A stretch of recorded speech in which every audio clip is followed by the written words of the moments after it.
Hello everyone, welcome to Sam Science View channel. In today's video, we are going to listen to a science fact, how to grow and care for an Anthurium plant. Before getting into the video, please watch this entire video, and if you have any science related queries, you can clarify it and get it rectified through this channel. Now let's get into the video. Anthurium is a genus of about 1000 species of flowering plants, the largest genus of the arum family Araceae. Some general common names include Anthurium, tail flower, flamingo flower, and lace leaf. This genus is native to Americas, where it is distributed from northern Mexico to northern Argentina and parts of Caribbean. Anthurium is a genus of herbs often growing as epiphytes on other plants, which is nothing but it needs other plants' help to grow. Some are terrestrial. The leaves are often clustered and are variable in shape. The inflorescence bears small flowers which are perfect, containing male and female structures. The flowers are contained in close together spirals on the spadix, which is often elongated into a spike shape, but it can be globe shaped or club shaped. Beneath the spadix is the spathe, a type of bract. This is variable in shape as well as, but it is lance shaped in many species. It may extend out flat or in a curve. Sometimes it covers the spadix like a hood. The fruits develop from the flowers on the spadix. They are juicy berries varying in color, usually containing two seeds. The spadix and spathe are the main focus of Anthurium breeders who develop cultivators in bright colors and unique shapes. Anthurium scherzerianum and Anthurium androgynium, two of the most common taxa in cultivation, are the only species that grow bright red spathes. They have also been bred to produce spathes in many other colors and patterns. These plants are poisonous due to calcium oxalate crystals. The sap is irritating to the skin and eyes. So let's see about the cultivation of this plant. Like other aroids, many species of this plant can be grown as house plants or outdoors in mild climates in shady spots, including Anthurium crystallinum and Anthurium clarinarium, with its large velvety dark green leaves and silvery white venation. Many hybrids are derived from Anthurium andranium and Anthurium scherzerianum. Because of their colorful spathes, they thrive in moist soils with high organic matter. In milder climates, the plants can be grown in pots of soil. Indoor plants thrive at temperatures of 16 to 22 degrees Celsius and at lower light than other house plants. Wiping the leaves off with water will remove any dust and insects. Plants in pots with good root systems will benefit from a weak fertilizer solution every other week. In the course of winning or climbing anthuriums, the plants benefit from being provided with a totem to climb. So now let's see how to care this plant. This plant thrives in bright indirect light, and they do not like exposure to direct sunlight except in the winter months or in plants that have been carefully acclimated. Wild anthuriums generally live in temperatures at or above 60 degrees Fahrenheit, and the foliage types prefer temperatures even warmer. If temperatures dip below this level, the plant will suffer. Potted anthuriums prefer a rich but well draining potting mix that should be kept moist but not wet.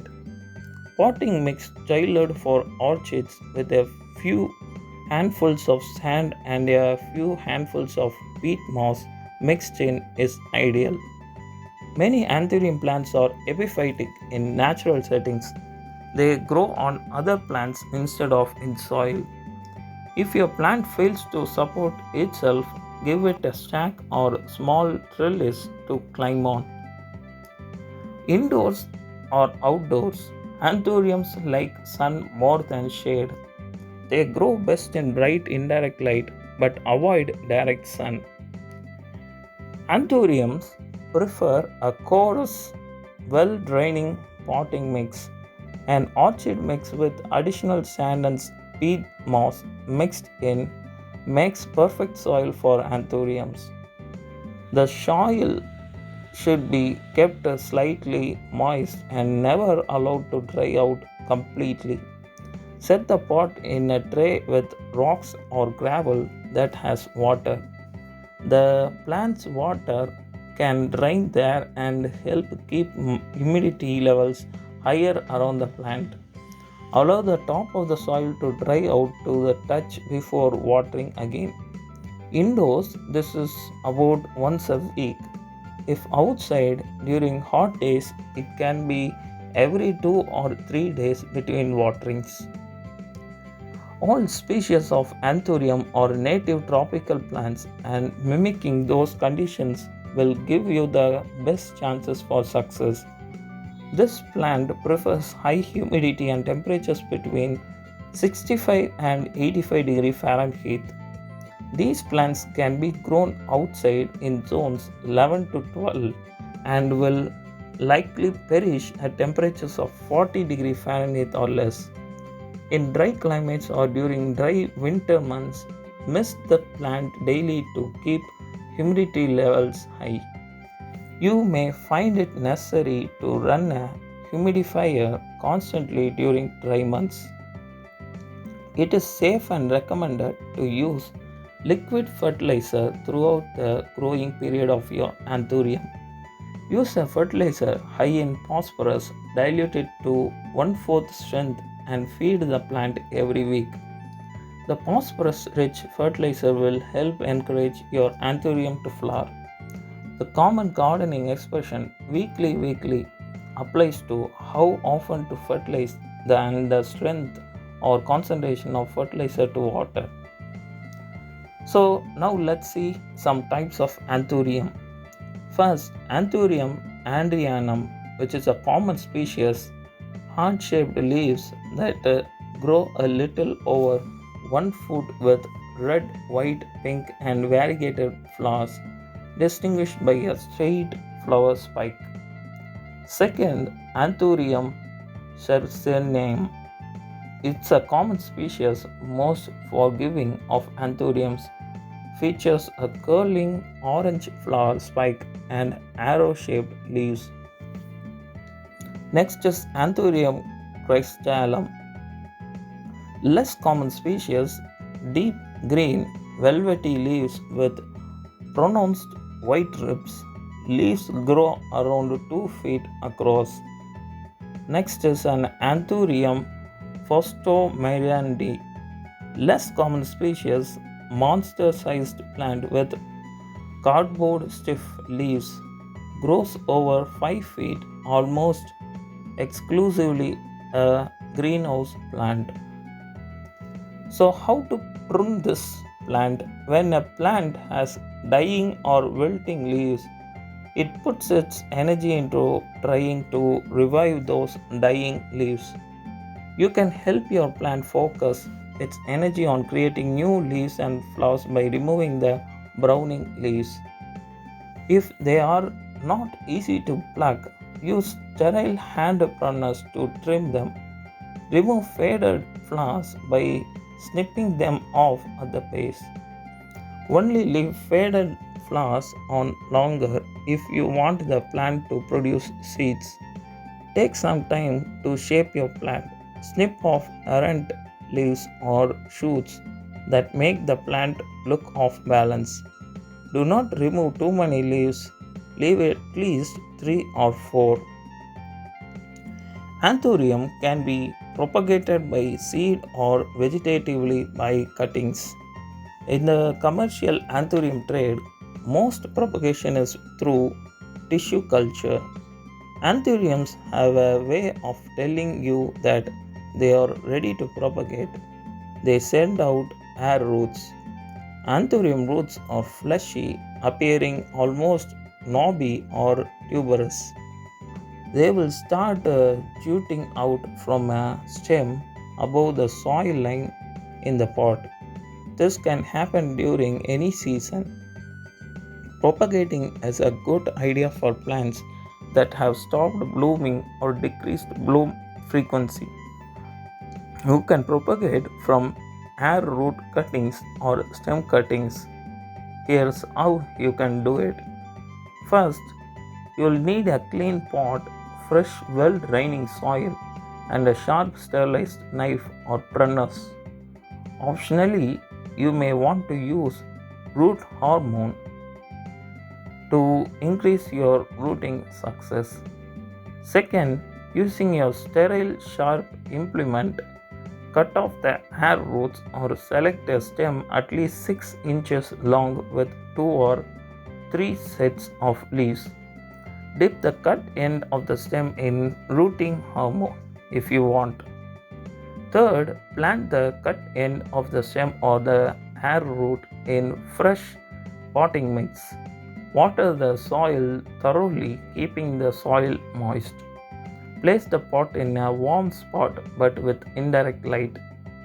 It should take about 4 to 6 weeks before you notice new growth. Now we'll see how to grow this anthurium from seed. You can grow it from seed, however, it can take up to 4 years before you see flowers, which might discourage those looking for a colorful plant.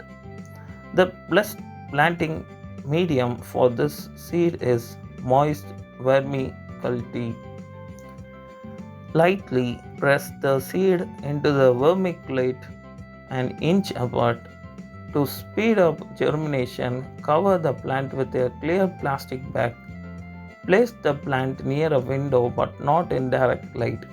If the water beats up within the plastic, open one side and allow some air. The plant needs to breathe. Remove the plastic cover entirely after you notice new growth. When an anthurium fills its pot with roots and begins to send plentiful air roots, it is time to repot. Usually, repotting is necessary every 2 years or so. Transfer the plant to a pot that is only slightly larger than the old one, not more than 2 inches larger. Get a container based on your watering habits. Overwaterers should get a terracotta pot that can allow the water to seep out of the container. If you tend to forget about your plants, use plastic or ceramic to hold in moisture. No matter your habits, you need a container with multiple drainage holes. To repot, fill the new pot with about 1/3 potting mix, then set the plant onto the soil and lightly pack additional soil around the base up to the level the plant was buried in its old pot. As new air roots form above the soil over the following weeks, lightly pack additional potting mix around the exposed roots. Anthurium will not survive outside in non-tropical zones during the winter. If your plant lives outside for the winter, bring it in as soon as the temperature drops below 60 degrees Fahrenheit.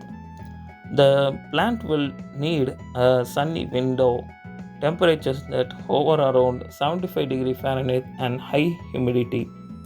A bathroom environment is perfect for this plant. Some common pests affect these plants that commonly affect house plants too, like millibits, spider mites, white flies, and scale. Aphids leave distorted, mottled leaves over time. If you also get a trail of ants on your plants, it's a good sign you have an aphid infestation. Ants feed on an aphid's sticky residue. Leaves that have yellow stippling can be spider mites. Thrips also cause mottle leaves and feed on new growth, as do mealybugs. If the insects remain on the plant, they will become faded, limp, fail to produce new growth, and die. You can often control insects naturally with short, sharp blasts of water, which dislodge and often drown the pests.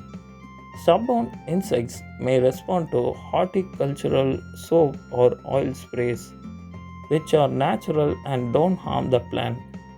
You can use horticultural oils and soaps to treat these pests.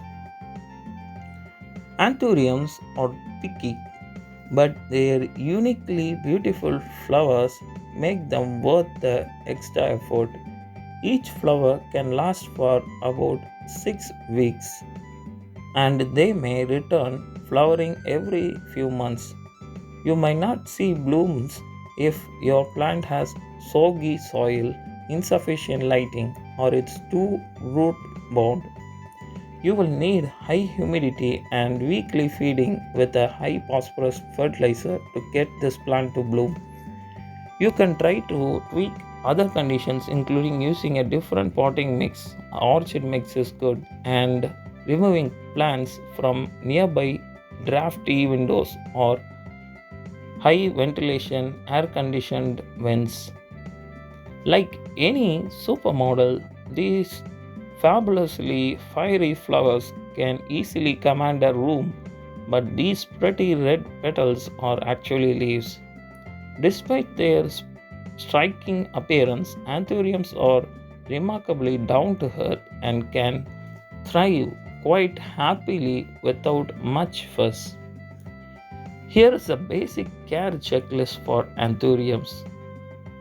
Water when the top 2 inches of soil are dry. Let your anthurium soak up some medium light. Mist every 2 to 3 days in spring and summer. Keep temperatures between 18 and 26 degrees Celsius. Snip off any dropping flower stalks to boost the growth. So if you have this plant or if you want to buy this anthurium plant, you be cautious because it's little bit irritant to eyes and skin, but from distance it is an epiphytic plant and it is very feeling naturally beautiful with its leaves and its flowers, and you can enjoy the nature by growing this plant. So that's it for today's video. I hope so you got some scientific facts relating to caring and growing this anthurium plant. And if you have any science related queries, you can comment about it and get it rectified through this channel. We'll meet in the next video of the next science fact treasury series. Until then, it's goodbye from Sam. Take care.